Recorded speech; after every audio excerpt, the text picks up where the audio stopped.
Magandang gabi po, Luzon, Visayas at Mindanao. Pinal na ang desisyon ng COMELEC. Disqualified si Laguna Governor E.R. Ejercito dahil sa labis daw na ginasto sa kampanya noong eleksyon 2013. May pagkakataon bang umapila sa Korte Suprema si Ejercito at humingi ng Temporary Restraining Order o TRO. Pero kung di siya panigan, kailangan niyang bumaba sa pwesto. Nakatutok si June Veneracion. Unanimous ang naging botohan, 7-0. Ganito nagpasya ang COMELEC and Bank para i-disqualify at alisin sa pwesto si Laguna Governor E.R. Ejercito. Labis-labis daw kasi ang ginastos ni Ejercito ng mga kampanya ito noong 2013 elections. In a sense, this would be a first case of unseating a provincial governor due to overspending. Batay sa bilang ng mga botante sa Laguna, 4.5 billion pesos lang daw dapat ang gastos ni Ejercito.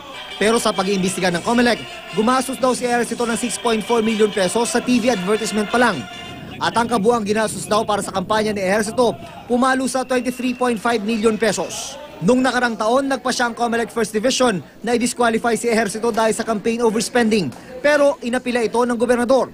Sa desisyon kanina ng COMELEC, ibinasura nito ang mosyon ni Ejercito at sinabing di na sila tatanggap ng anumang apila. Gayunpaman, may 5 araw raw ang kampo ni Ejercito para dumulog sa Korte Suprema. Sakaling hindi panigan, dapat na daw bakahantihin ni Ejercito ang kanyang opisina. This is a matter of succession.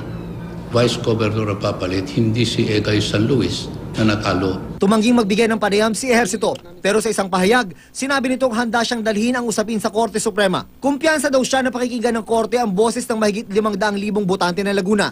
Nagpasalamat pa si Gov.ER sa mga taga-suporta at lahat ng mga taga-Laguna na naniniwala raw sa kanyang pamamalakad. Nagugat ang kaso ni Ejercito sa reklamong inihain sa COMELEC ng kanyang kalaban sa pagkagobernador, ang kapartido ni Pangulong Aquino na si Edgar San Luis ng Liberal Party. Si Ejercito naman ay pamangkin ni dating Pangulo at ngayon Manila Mayor Joseph Estrada na mula sa oposisyon.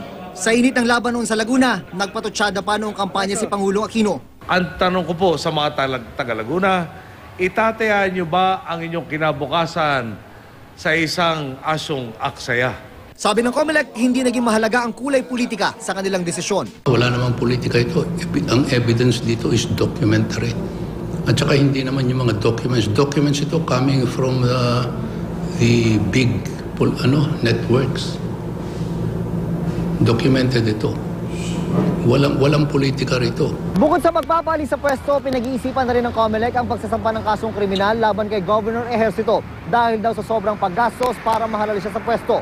Sabi ng COMELEC, sana raw ay magsilbi na rin itong babala para sa mga susunod na kandidato. June Veneracion, Nakatutok, 24 Oras.